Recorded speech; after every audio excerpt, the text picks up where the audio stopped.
kysymyksiä tai jättää sinne vielä pieni aika. Mutta hei, tervetuloa hei kaikille tiedolle johtamisen edelläkävijä-hankkeen webinaariin PK-yrityksen datastrategiasta. Ja tässä on nyt aletaan olla oikeastaan loppupuolella tätä webinaarisarjaa siinä mielessä, että meillä on ollut pitkä matka viime keväästä oikeastaan aloitettiin ja silloin lähdettiin ihan perusdatan laadusta, datan lähteistä, Power BI:stä ja sitten tultiin tähän syksyn puolelle. Ollaan käsitelty sekä markkinointidataa, analytiikkaa että myöskin sitten HR-dataa. Ja nyt kun oikeastaan toivottavasti mahdollisimman moni on pystynyt sitten taas olemaan mukana koko tämän sarjan ja tiedostaa nyt sitten ehkä niin omienkin yritysten datalähteitä, niin nyt päästään oikeastaan siihen kohtaan, että aletaan miettimään sitä, että miten ne kaikki eri datalähteet otetaan huomioon. Ja se taho, missä tehdään, niin se on datastrategia. Aika harvalla yrityksellä, varsinkaan PK-yrityksellä, datastrategia on vielä olemassa, mutta sen merkitys on tänä päivänä yhä suurempi ja kasvaa, mitä pidemmälle mennään, koska datalähteitä tulee ja niistä datalähteistä yhä useampi on myös yrityksen oman liiketoiminnan kannalta yhä merkittävämpiä. Tästä kokonaisuudesta meillä on tänään Juha Särkinen kertomassa HumanDigistä. Kertoisi datastrategian rakentamisesta, lähteistä oikeastaan siitä, miksi ylipäätään tehdään. Meillä on tässä nyt vajaa tunti aikaa ja ollaan sovittu tosiaan niin, että tuohon loppuun jätetään sitten vielä vähän aikaa keskustelulle, kysymyksille, niin siellä saa sitten esittää omia kysymyksiään. Ja tuolla näköjään vielä joku on vailla linkkiä. Mäpäs pistän tuosta vielä tästä, mutta aloitetaan. Päästään Juha tässä kohtaa liikkeelle ja katsotaan, voinee Juha keskeyttää myöskin tuon esityksen aikana, niin jos tulee sellaisia kysymyksiä tai jotain muuta, mikä liittyy just siihen käsiteltävään asiaan, niin nostakaa vaikka kättä pystyyn. Mä yritän selvittää täältä tai katsella, että koska nousee ja huudellaan sitten väliin, jos ei huomata. Mutta näillä pidemmättä puheitta, niin ole hyvä Juha ja lähdetään liikkeelle. Joo, kiitoksia ja juuri näin kuin Mikko sanoi, että keskeyttäkää vaan, mutta sitten tosiaan lopuksi on varattu vielä hetki aikaa kysymyksille. Näkyykö mun näyttö nyt sinne? Joo, näkyy. Linjoille? Hyvä. Jes, eli lähdetään ihan siitä, että kuka mä oon ja miksi mä teille näistä asioista kerron, niin tuossa näkyy vähän työhistoriaa, eli on päässyt vähän kaikennäköistä tekemään ihan koodarista lähtien erilaisiin projektihommiin ja tiimivetoasioihin. Mutta nyt sitten muutaman vuoden on pyörittänyt omaa HumanDigi-yritystä, ja HumanDigi on varsinkin PK-yrityksille tämmöinen kumppani, joka auttaa erilaisissa digitalisaatioon liittyvissä kehityshankkeissa. Eli silloin jos pitää miettiä, että mitä niin kuin pitäisi yleensäkin tehdä, tai jos on joku järjestelmäprojekti, jota haluaisi lähteä viemään eteenpäin, niin meiltä saa tukea sit siihen, että etsitään oikeat järjestelmät ja etsitään oikeat kumppanit ja autetaan siinä läpiviennissä sitten. Mutta datastrategia on yksi asia, mikä on viime aikoina varsinkin noussut myös meidän asiakkaissa esille. Ja tänään sitten kerron vähän siitä, että mikä on niin kuin mun näkökulma, mikä on mun lähestyminen siihen datastrategiaan. Ja varsinkin kun puhutaan PK-yritysten datastrategiasta, niin mä pidän tosi käytännönläheisenä tämän, koska mä oon itsekin semmoinen hyvin käytännönläheinen ihminen, enkä tykkää puhua liikaa ylätasolla, niin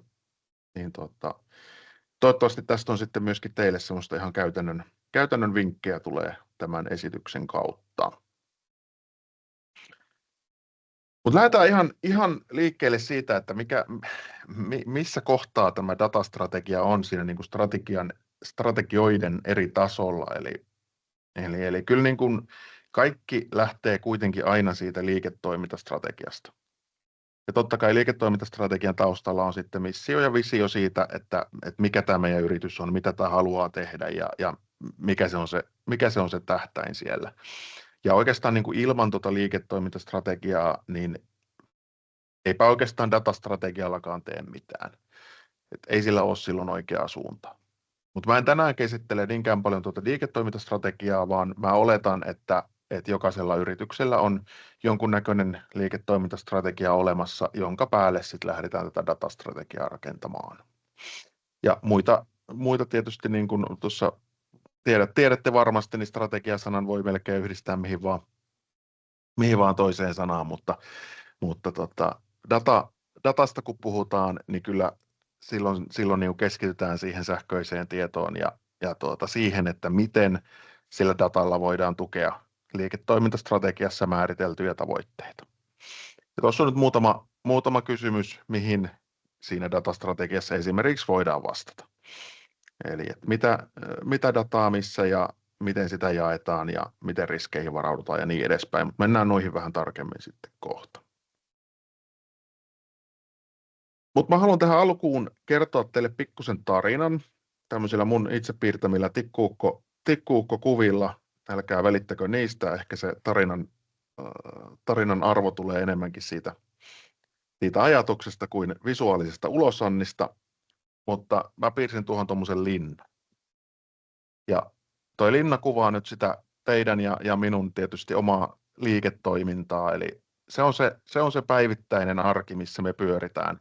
Siinä on ne meidän liiketoiminnan raamit, päivittäiset raamit ympärillä ja se toimii hyvin siellä linnan sisällä toimitetaan asioita. Ja sitten kun me sitä liiketoimintaa ollaan siinä pyöritetty, niin meille, niin kuin Mikko tuossa jo aluksi vähän mainitsi tai viittasi, niin sinne rupeaa syntymään sitä dataa. Sinne rupeaa syntymään asiakasdataa, sinne rupeaa syntymään operatiivista dataa. Sitten me tallennetaan sitä eri paikkoihin. Tässä nyt kuvataan tuommoisilla tynnyreillä ja ladoilla sitä minne sitä dataa tallennetaan siellä yrityksen sisällä. Ja tässä kohtaa, kun meillä rupeaa sitä dataa olemaan, niin ulkopuolelta rupeaa tulemaan jo vähän paineita sen datan hallinnalle. Esimerkiksi GDPR:ssä annetaan sääntöjä sille, miten henkilötietoja pitäisi käsitellä, tai sitten julkisissa organisaatioissa tiedonhallintalaki määrittää tiettyjä asioita, ja nyt uusi toi NIS 2 tietoturvastandardi antaa vielä omat paineensa siihen. Eli joka tapauksessa, kun meillä sitä dataa sinne syntyy yrityksen sisälle, niin meidän pitää tehdä jotakin, että se pysyy turvassa ja sitä käsitellään oikein. Mutta sitten kuitenkin me tiedostetaan, että ulkopuolella voisi olla kaiken näköisiä hyötyjä, jos me lähdettäisiin sitä dataa hyödyntämään. Sieltä voisi löytyä vaikka uusia liiketoimintamahdollisuuksia tai sitten oman toiminnan kehittämistä, jos me lähdetään sitä meidän dataa rohkeasti hyödyntämään. Siellä voi olla myös tämmöisiä mörköjä siellä sivussa, että kuvaa niitä riskejä, mitä datan hyödyntämisessä mahdollisesti on. Mutta valitettavasti tämä ei ole ihan niin helppoa tämä asia. Sen takia tässä nämä mustat pilvet on, koska jos niin kuin datan hyödyntäminen ja datalla uuden liiketoiminnan tekeminen olisi helppoa, niin kaikkihan sitä tekisi. Eli kyllä tämä niin kuin vaatii suunnitelmallisuutta, vaatii sitä suunnitelmaa, että miten me tuonne löydetään noiden meidän aarteiden ja tehostusten luoksi. Ja mä oon tässä nyt esittelen 3 erityyppistä datastrategiaa, ja näistä ei mikään ole niin kuin huono tai hyvä, mutta nämä on erilaisia. Ja näistä voitte ehkä niin kuin vähän jo miettiä sitä, että mikä se niin kuin teidän yrityksen tavallaan, mikä tuntuu omimmalta. Ja ensimmäinen datastrategiatyyppi on vähän tämmöinen defensiivinen strategia, eli vahvistetaan niitä meidän omia muureja ja puolustetaan sitä nykytilaa ja ehkä niin kuin minimoidaan riskejä ja laitetaan tavallaan sitä perusasiaa siellä kuntoon. Otetaan huomioon niitä GDPR GDPR-asioita ja muita. Tämän tyyppisessä strategiassa tietysti huono puoli on se, että ei me välttämättä päästä sitten käsiksi niihin hyötyihin tai niihin tehostuksiin, jota voisi niin kuin parhaimmillaan olla. Mutta toisaalta jos tämmöisen defensiivisen strategian lähtee toteuttamaan, niin silloin se hyväksytään, että näin sitten on.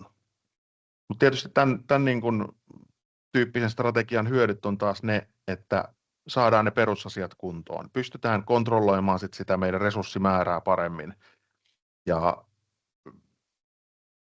saadaan niin kuin vahvistettua sitä nykyistä tekemistä. Toinen strategiatyyppi on sitten vähän tämmöinen, että lähdetään seikkailemaan, lähdetään avoimin mielin kokeilemaan erilaisia asioita ja siinä sitten saatetaan päätyä riskien äärelle tai saatetaan päätyä niiden aarteiden äärelle, mutta kuitenkin joka tapauksessa niin kun avataan sitä näkökulmaa vähäsen ja todennäköisesti jos me näin lähdetään tekemään, niin me löydetään sieltä uusia mahdollisuuksia, uusia tapoja hyödyntää sitä dataa. Mutta tietysti jos me lähdetään vähän niin kuin roiskimaan eteenpäin, niin silloin me hajautetaan meidän resursseja ja ei olla ihan varmoja siitä, että onko jokainen näistä liikkeistä semmoinen, joka vie niin kuin liiketoimintaa eteenpäin tai siihen strategiseen suuntaan, mitä siellä liiketoimintastrategiassa on määritelty. Ja kolmas malli on sitten vähän tämmöinen niin kuin näiden ehkä tämmöinen välimuoto, eli lähdetään etenemään, mutta mietitään tarkemmin sitä, että minne mennään ensiksi, mitä tehdään sitten, varaudutaan riskeihin ja päivitetään sitä suunnitelmaa säännöllisin väliajoin.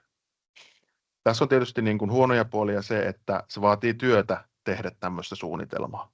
Sen suunnitelman ylläpitäminen vaatii työtä ja resursseja.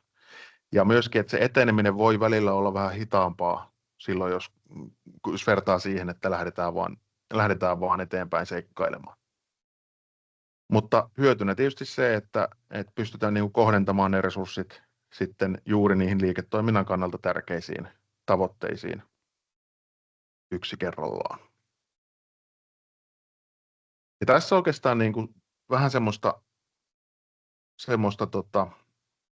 ajatusta teille, että minkä tyyppisiä ne teidän datastrategiat voi sitten lopulta olla. Todennäköisesti se ei ole puhtaasti mitään näistä, se voi olla jossakin täällä välimaastossa. Monesti puhutaan myös sitä, että riippuu myös siitä yrityksen niin kuin datamaturiteetista, että minkä tyyppinen se strategia on. Ja ne yritykset, jotka on enemmän alkumatkalla sen datansa kanssa, niin ne ottaa yleensä paljon defensiivisempää lähtökohtaa ja sitten taas, jos on niin kuin perusasiat kunnossa, niin sitten uskalletaan lähteä vähän kokeilemaan enemmän. Mutta tämmöisiä ajatuksia. Sitten päästään oikeastaan ihan siihen datastrategian laatimiseen, että kun me vähän jo tiedetään, että minkä tyyppisiä strategioita on olemassa, niin sitten voidaan lähteä miettimään sitä meidän omaa strategiaa. Ja mä oon jakanut tämän nyt 4 vaiheeseen. Ja siellä on nyt toi ensimmäinen 1- ja 2-kohdat on vähän niin kuin nuolilla laitettu tuolla lailla pyörimään, koska joskus nämä 2 vaihetta on toisinpäin. Jotkut tykkää kartoittaa nykytilaa ennen kuin lähtee määrittelemään niitä tavoitteita, mutta mä itse jotenkin koen sen niin, että ensin on hyvä määritellä niitä tavoitteita ja sen jälkeen vasta miettiä sitä nykytilaa. Mutta tämä on vähän semmoinen, että kumpi itselle on se mieluisampi, niin ei se tässä ole niin merkityksellistä. Jos nyt lähdetään kuitenkin siitä ensimmäisestä vaiheesta, niin tavoitteiden määrittely on mun mielestä ensimmäinen, mitä kannattaa tehdä. Eli sanallistaa se oma datastrategia ja ne päätavoitteet muutamaan selkeään lauseeseen. Ja mä oon tutustunut viime aikoina tuommoiseen OKR-strategia-tyyppiseen lähestymiseen, niin siellä mietitään aina myös niin kuin näille tavoitteille tämmöisiä toivottuja tuloksia, niin ne voidaan myös määritellä tässä kohtaa, että mitä mä tällä tavoitteella toivon saavani tulokseksi. Ja sen jälkeen, kun meillä on tavoitteet olemassa, niin sen jälkeen mä lähtisin kartoittamaan sitä nykytilaa. Ja sen takia, miksi mä tekisin tämän näin päin, on se, että jos me ensiksi kartoitetaan nykytilaa, niin siitä projektista voi tulla aika iso ja laaja, jos me kartoitetaan koko nykytila. Kaikki datalähteet, kaikki prosessit, kaikki, missä se data oikeasti liikkuu ja syntyy. Mutta sitten jos meillä on ensiksi olemassa tavoitteet, ja sen jälkeen lähdetään kartoittamaan nykytilaa, niin me voidaan kohdentaa niitä meidän kartoitustoimenpiteitä niihin tavallaan asioihin, mitkä tukee niitä tavoitteita. Meidän ei tarvitse kerralla kartoittaa koko yrityksen kaikkia datalähteitä. Mutta kartoituksessa siis katsotaan, että missä dataa sitä tällä hetkellä on ja miten se syntyy, miten sitä muokataan, kuka sitä muokkaa ja miten se liikkuu. No sitten nykytilan kartoituksen jälkeen niin sitten mietitään, että no miten tätä pitää kehittää, että me päästään niihin meidän tavoitteisiin. Miten nämä työt jaetaan, onko ne projekteja, onko ne toimenpiteitä, minkälaisilla asioilla me saadaan tätä asiaa kehitettyä. Ja viimeisenä vielä tietysti seurataan sitä tilannetta ja arvioidaan ja ehkä myös päivitetään niitä meidän tavoitteita ja suunnitelmia. Mutta mennään nämä kaikki vielä vähän tarkemmin läpi ja nämä on sitten nyt niitä, mitä tullaan tekemään viikon päästä siellä työpajassa konkreettisemmin, eli sinne kannattaa tulla sitten mukaan niin päästään ihan konkreettisesti tekemään asioita. Se, mikä tästä nyt puuttuu sanana, mutta mikä mun mielestä kuuluu koko ajan olla taustalla, niin on riskien hallinta. Ja sen takia, miksi mä en niin kuin tehnyt sille mitään omaa vaihetta, kun mun mielestä se kuuluu vähän niin kuin kaikkiin näihin vaiheisiin. Niitä riskejä voi löytyä sieltä kun sä määrittelet tavoitteita, niin riskit voi olla vaikka ulkopuolisia lainsäädännön muutoksia tai jotain, mitkä vaikuttaa olennaisesti niihin tavoitteisiin. Tai sitten toisaalta ne voi olla siellä nykytilassa olevia riskejä, ne voi olla vaikka sitä, että meillä tällä hetkellä ei tietoturva ole kunnossa ja siihen liittyy erilaisia riskejä.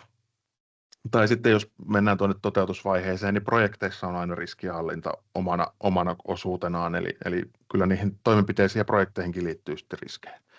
Niin sen takia mä niin kuin laitoin tämän tähän vähän niin kuin päälle tai taustalle, miten sen haluaa nähdä. Ja tänään en keskity tähän nyt oikeastaan sen enempää, mutta se on hyvä huomioida, että riskienhallinta otetaan huomioon kaikissa vaiheissa digistrategian laatimisessa.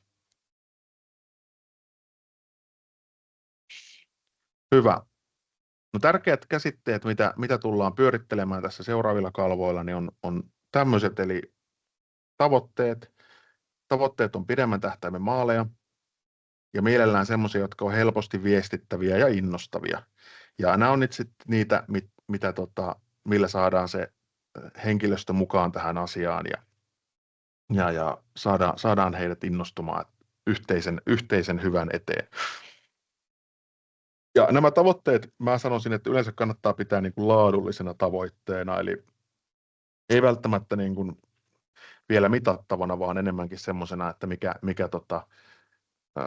minkälaista laatua me halutaan. Ja tuossa on nyt hyvä esimerkki siitä, että keskitytään vaikka asiakaspalveluun ja meidän tavoitteena on se, että meidän asiakaspalvelu on parempaa kuin kilpailijoilla. No sitten toinen tärkeä käsite on tämä tavoitteen tulos, eli se toivottu lopputulos, mikä siitä tavoitteesta sitten tulee. Näitä voi olla useampia per tavoite. Ja nämä on oikeastaan sitten niitä, minkä avulla on helpompi suunnitella niitä toimenpiteitä. Kohta näette esimerkin siitä, mutta nämä on sitten taas määrällisiä tavoitteita. Eli määrällinen tarkoittaa sitä, että sä voit ilmoittaa sen numerona. Ja jos tuohon äskeiseen vertaan, niin vaikka se voisi olla hyvä toivottu tulos, että asiakaspalautteen keskiarvo on 9/10. Ja sitten kolmantena vielä on toimenpide, ja toimenpiteillä tarkoitan tässä nyt joko tehtävää tai tehtäväkokonaisuutta tai ihan projektia, jolla me viedään sitä meidän toimintaa sinne tavoitteen mukaiseen suuntaan. Eli en ota tässä kantaa sitä, että onko ne isoja vai pieniä toimenpiteitä, mutta ne on niitä asioita, mitä sitten oikeasti tehdään. Hyvä, otetaan ensimmäinen kohta. Huomatkaa ChatGPT:n piirtämät hienot sarjakuvat siinä vierellä kevennyksenä. Ja Jos olette koskaan kokeillut ChatGPT:llä piirtää sarjakuvia, niin suosittelen, niin tulee nimittäin aika psykedeellistä kamaa välillä ihan saa itsekin nauraa. Mutta jos vakavasti puhutaan, niin tavoitteiden määrittely on sit oikeastaan se niin kuin yksi tärkeimmistä vaiheista. Eli mä niin kuin itse näen asiat niin, että jotta se sun työ on mielekästä, jotta sä ymmärrät, että miksi sä teet tätä sun työtä, niin kyllä sulla pitää olla joku tavoite. Sulla pitää olla joku käsitys siitä, että mihin me ollaan menossa. Ja jos yritys pystyy omassa strategiassaan tai omassa datastrategiassaan viestimään nämä tavoitteet selkeästi, niin kyllä silloin henkilöstölle tulee semmoinen olo, että jes, nyt mä tiedän, mihin me ollaan menossa ja miksi me tätä tehdään. Hyvä tavoite on semmoinen, joka niin kuin kiteyttää sen johdon tahtotilan selkeään lauseeseen tai lauseisiin. Ja toivottavasti on myös vähän innostava, eli siinä voi koko henkilöstö sitten olla sen takana. Ja niin kuin äsken sanoin, niin tavoitteet kannattaa olla laadullisia. Mutta sitten yksi hyvä kriteeri tavoitteille on myös se, että se jää mieleen.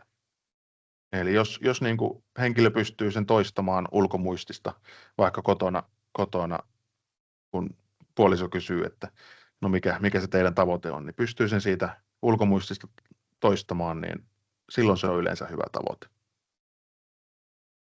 Ja jos puhutaan datastrategiasta, niin tuossa on muutama esimerkki isoista organisaatioista, Helsingin ja Tampereen kaupungin datastrategian tavoitteita. Ja en nyt rupea niitä lukemaan siitä sanalta, mutta kyllä siellä niin kuin puhutaan isoista asioista ja puhutaan paljon ennakoinnista ja tiedolla johtamisesta ja myöskin niin kuin siitä, että miten niitä resursseja voitaisiin optimoida sen datan avulla.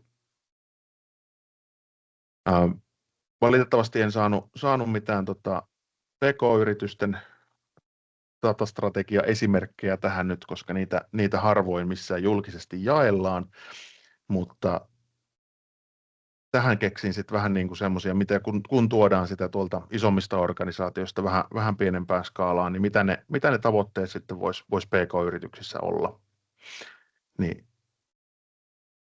periaatteessa ihan samoja asioita kuin tuossa äsken, mutta ehkä niin kuin pikkusen enemmän konkreettisuutta niin.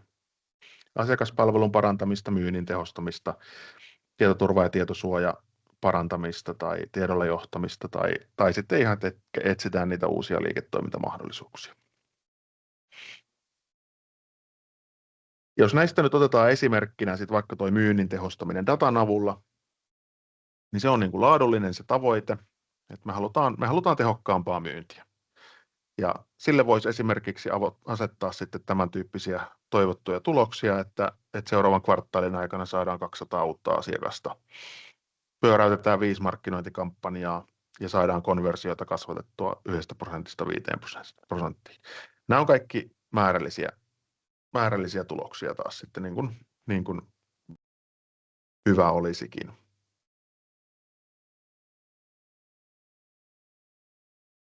Nämä on myöskin nyt hyvin yksinkertaistettuja esimerkkejä, eli tietysti niin kuin näitä voi olla paljon enemmän ja katsotte sitten oman yrityksen kannalta nämä, mutta saatte vähän kuvaa siitä, että minkälaisia tavoitteita ja minkälaisia toivottuja tuloksia mä itse tekisin, jos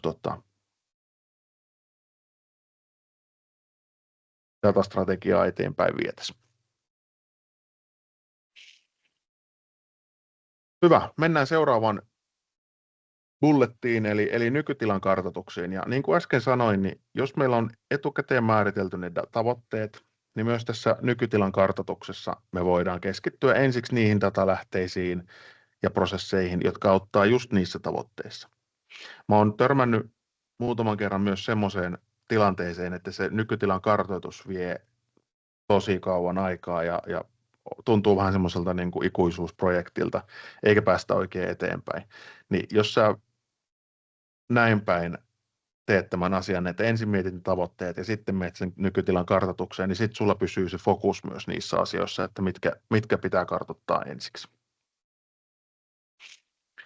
Eli nykytilan kartoituksessa katsotaan ihan se, että missä meillä sitä dataa tällä hetkellä on. Ne voi olla järjestelmiä, ne voi olla verkkolevyjä, ne voi olla dokumentteja eri tallennuspaikoissa. Mutta tietysti myös se, että miten se data syntyy ja kuka sitä muokkaa ja miten sitä muokataan. Eli joskus sitä syötetään ihan manuaalisesti tai joskus sitä dataa syntyy vaikka kun asiakas täyttää jonkun lomakkeen nettisivulla tai verkkokaupassa tai missä vaan. Ja sitten monesti sitä tietoa rikastetaan jollakin prosessilla, että etsitään siihen vaikka toisesta järjestelmästä lisätietoja ja niin edespäin.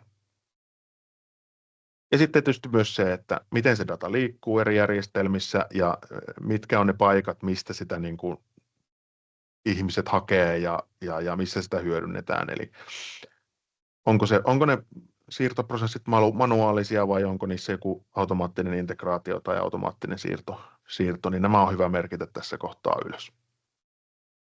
Ja sitten kun näitä on miettinyt, niin sitten sieltä rupeaa myös löytymään ehkä niitä pullonkauloja ja ehkä niitä riskikohtia, että hei, tässä kohtaa tietoa pitää siirtää manuaalisesti tosi paljon ja siinä on viiveitä ja niin edespäin. Tai sitten siinä tapahtuu ne kaikkein isoimmat virheet ja sen takia riskit kasvaa. Ja tämä nykytilan kartoitus on myös tosi hyvä miettimään tai pohja sille riskien kartoitukselle. Otetaan esimerkki tuosta äskeisestä samasta myynnin tehostamisesta. Ja jälleen kerran hyvin yksinkertaistettu esimerkki. Jos tämän tekisin oikeasti, niin tarkemmin merkkaisin sen, että minkälaista tietoa ja minkälaisia kenttiä näissä eri järjestelmissä on. Ja sitten nuo integraatiot tarkemmin dokumentoisin, että mitä tietoa siellä oikeasti siirtyy ja minä aikavälein ja niin edespäin. Mutta tässä on nyt yksinkertaistettu kuva siitä. Eli myyntiin liittyviä järjestelmiä tällä yrityksellä on 3 kappaletta, eli on verkkokauppa, sitten on ihan sähköpostijärjestelmät ja CRM-järjestelmä. Verkkokaupasta syntyy asiakasdataa, kun asiakas käy siellä täyttämässä asiakastietolomakkeen ja rekisteröityy verkkokauppaan. Ja samalla sieltä syntyy myös sille asiakkaalle tilaushistoria, kun se tilailee verkkokaupasta asioita. Nämä siirtyy automaattisesti CRM:ään nämä asiakastiedot.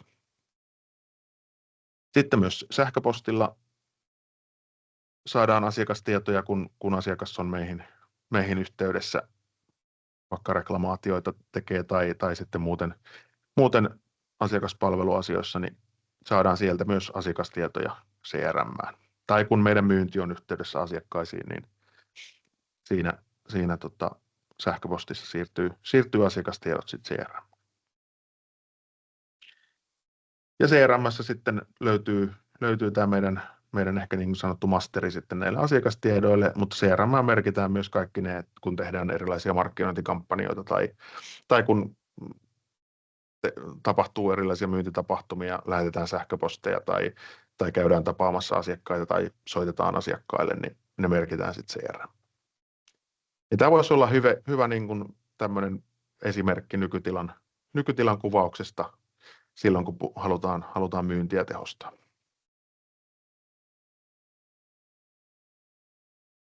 Mutta sitten me lähdetäänkin kehittämään. Eli kun meillä on tavoitteet olemassa ja meillä on nykytila kartoitettu, niin sitten voidaan suunnitella, että no miten me niin kuin päästään sinne meidän tavoitteisiin ja niihin toivottuihin lopputuloksiin, mitä siellä tavoitteissa oli määritelty. Tässä kohtaa on niin kuin vähän niin kuin monenlaista lähestymistapaa siihen, että kuka nämä toimenpiteet oikeasti suunnittelee. Ne voi suunnitella keskitetysti esimerkiksi johdon toimesta, mutta sitten moni voi tehdä myös niin, että ne antaa sitten tavallaan tiimeille itselleen vallan tässä kohtaa, että kerrotaan vaan ne tavoitteet ja sitten tiimit saa itse miettiä, vaikka tuossa myynnin esimerkissä, niin myyntitiimi saa miettiä, että no miten te saatte sen 200 uutta asiakasta sinne meidän verkkokauppaan tai miten te parannatte sitä meidän konversiota. Tässä niin kuin pitää tietysti miettiä se, että mikä on teidän yrityksille hyvä tapa. tehdä. Mutta tässä kohtaa niin kun pitää miettiä myös se, että yrityksessä tapahtuu koko ajan paljon asioita, tehdään sitä perustuunia ja erilaisia kehitysjuttuja, mutta mä niin kuin sanoisin, että nyt tässä kohtaa tehdään sitten se toiminta järkeväksi. Eli pitää hyväksyä se, että sä et voi tehdä kaikkea, jokaista toimenpidettä kerralla. Eli kyllä ne pitää niin kuin miettiä sen mukaan, että minkälaista resursseja sulla on oikeasti käytössä ja miten ne ihmiset oikeasti ehtii niitä tekemään. Ja äsken mainitsin tuossa nuo muut kehitystyöt, niin karrikoidusti sanoisin jopa niin, että semmoiset kehitystyöt, jotka ei kuulu tähän strategisiin toimenpiteisiin, niin ne kannattaa jopa unohtaa. On tietysti poikkeuksia, mutta niin kuin karrikoidusti näin, että aina pitäisi olla joku strateginen tavoite sille kehittämiselle. Mutta silloin kun mietitään kehitystä, niin voidaan miettiä näitä asioita, että tarvitaanko me jotain uutta tähän meidän kombinaatioon vai pystytäänkö me näillä nykyisillä tekemään sitä asiaa, kun vähän tehdään lisäkehitystä. Vai tarvitaanko me vaikka uutta raportointia tai uusia integraatioita tiedon liikkumiseen liittyen tai tehdäänkö joku automaatio. Niin joskus se kehitys olla ihan sitä, että me koulutetaan niitä meidän henkilöjä. Me voidaan vaikka jos tiedon syöttämisessä on paljon ongelmia, niin koulutetaan sitä henkilöstöä syöttämään tietoa paremmin tai kehitetään vähän sitä lomaketta, millä sitä tietoa siirretään tai mitä ikinä se sitten onkaan. Ja jos mennään tähän äskeiseen esimerkkiin, niin voitaisiin sieltä ottaa tämmöinen yksi toimenpide, joka voisi olla vaikka, että myynnin tämmöistä niin kuin markkinointikampanjoiden ja myyntitapahtumien seurantaa pitäisi tehdä ja varsinkin sitä, että miten tehokkaita ne on. Ja tässä meidän esimerkissä nyt tilaushistoria ja sitten nämä markkinointikampanjat ja myyntitapahtumat ei tällä hetkellä kohtaa missään järjestelmässä, niin kehitystoimenpiteenä voisi olla se, että rakennetaan uusi raportti, johon haetaan se tilaushistoria ja asiakastiedot tuolta verkkokaupasta ja sitten tuolta CRM:stä nämä markkinointikampanjat ja myyntitapahtumat ja voidaan nämä laittaa yhteen sitten, jotta me nähdään, että silloin kun pidetään tietty markkinointikampanja, niin miten tilaushistoria kehittyy tai että kun tehdään tietynlaisia myyntitapahtumia, niin ostaako ne asiakkaat sitten paremmin. Tässä voisi olla yksi esimerkki siitä, että mikä voisi olla yksi toimenpide sen myynnin parantamiselle.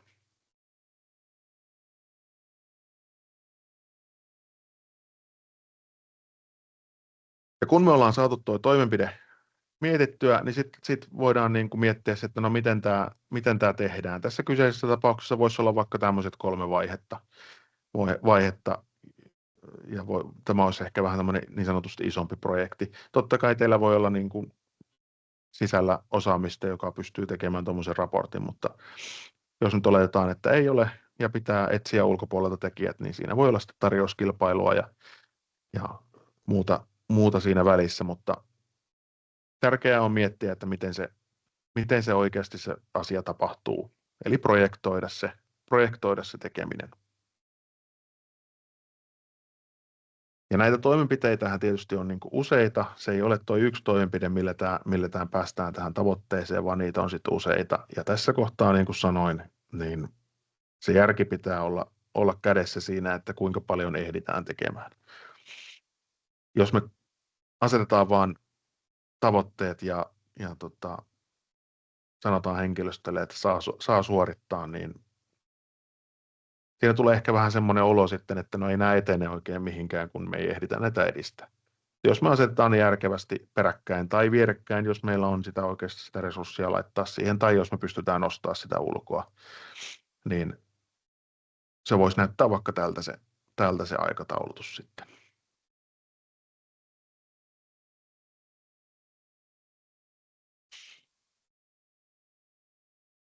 No viimeinen bulletti on sitten se, että kun me ollaan saatu toimenpiteet suunniteltua ja ehkä aikataulutettuakin, niin sitten meidän pitää seurata sitä toteutusta.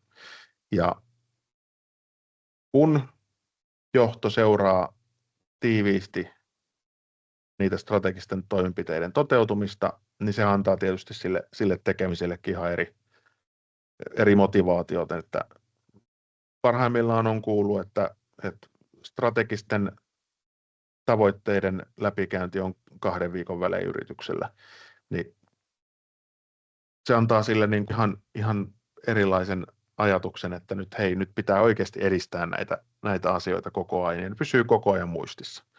Silloin ne myöskään niin kuin strategia ei unohdu, niin kuin mä oon semmoisiakin esimerkkejä nähnyt, että tehdään strategia, annetaan strategiset tavoitteet, mutta sitten ei ole tätä seurantaa, niin ei silloin myöskään mikään oikein etene. Ja mä väitän, että tämä seuranta on se kohta, missä rakennetaan sitten se strategian toteuttamisen kulttuuri. Eli jos johtoa kiinnostaa, miten strategiset asiat etenee, niin se on aivan erilainen viesti kuin se, että katsellaan sitten vuoden päästä seurannassa, että miten meni. Tämä on se tärkeä osuus, missä tehdään se iso duuni sitten meidän sille kulttuurille strategian osalta. Ja mä sanoisin, että nämä tavoitteiden seuranta kannattaa tehdä näkyväksi ihan koko organisaatiolle. Eli jos meillä on toi äskeinen aikajana, missä ne toimenpiteet on, niin miksei sitä voisi näyttää vaikka intrassa tai jossain yhteisessä paikassa, että tässä kohtaa me nyt mennään tällä hetkellä. Ja sitten tosiaan se, että pitää olla joku porukka, esimerkiksi johtoryhmä tai strategisten tavoitteiden seurantaryhmä, joka seuraa sitä etenemistä säännöllisesti. Parhaassa tapauksessa useinkin, niin kuin tuossa mun esimerkissä 2 viikon välein. Ja sitten hyvä toimenpide on tietysti myös se, että kerran vuodessa katsotaan niitä tavoitteita, että onko nämä ollut relevantteja, onko tämä edelleen relevantti tämä tavoite. Että päivitetään sitä sitten, jos on sille tarvetta. Tämä on myös niin kuin se asia, että tässä huomataan aika nopeasti se, jos asiat ei etene. Ja mä väitän, että monessa kohtaa se syy sille etenemisen tai sille, että etenemistä ei tapahdu, on se, että on niin paljon kaikkea muuta. Ja niin kuin äsken sanoin, niin mun mielestä tässä on se työkalu, millä voidaan myös niin kuin edesauttaa sitä, että asiat oikeasti etenee. Niin älkää ottako sinne kehityslistalle semmoisia asioita, jotka ei kuulu siihen teidän strategisiin tavoitteisiin. Priorisoikaa niitä tekemisiä sen mukaan, että nyt meille tärkeitä asioita on nämä, niin edistetään vaan näitä. Käykö järkeä? Vieressä jälleen psykedeellinen sarjakuva, kun projektipäällikkö esittelee johdolle, että miten projekti etenee.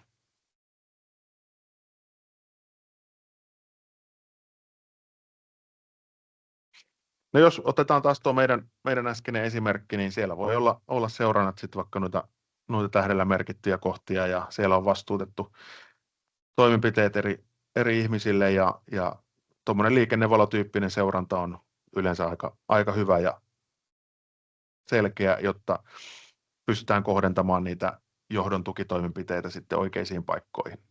Ei kannata välttämättä siihen keskittyä, jos asiat menee hyvin, niin kuin Sarin toimenpiteessä tuossa menee, mutta keskitytään noihin Markon ja Mervin toimenpiteisiin, että miten ne saataisiin takaisin vihreiksi. Ja sitten täällä vuoden päästä on tavoitteiden päivitys, että ollaanko edelleen samaa mieltä asioista kuin mitä vuosi sitten oltiin. Ei ole mitään rakettitiedettä, mutta äärimmäisen tärkeää sen etenemisen kannalta on seurata niitä toimenpiteitä. Siinä on muuten väärä otsikko. Pitäisi olla 4. Hyvä. Ruvetaan pääsemään esityksen loppuun. Ja ensi viikon työpajaa varten haluaisin, että teette pikkusen kotitöitä. Jos te pystytte jo määrittelemään niitä teidän yrityksen datastrategian tavoitteita, niitä toivottuja tuloksia, niin on sitten jotain, mitä työstää siellä ensi viikon työpajassa. Jos pääsette jo vähän nykytilan puolelle, niin tosi hyvä. Ja ajatuksena tietysti se, että syvennettäisiin siellä silloin vähän enemmän aikaa, päästään keskustelemaan näistä asioista ja pääsette myöskin niin kuin toistenne kanssa keskustelemaan, että minkälaisia tavoitteita toisilla on ja saadaan teidän datastrategiaa sitten kehitettyä eteenpäin.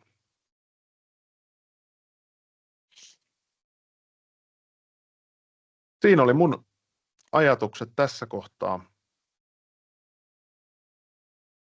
Pitäisikö meidän sitten siirtyä jo kysymysosioon? Laittaako Mikko? Joo, mäpä itse asiassa teen vielä sellaisen, että mä otan tässä kohtaa, päätän tuon tallennuksen. Noin.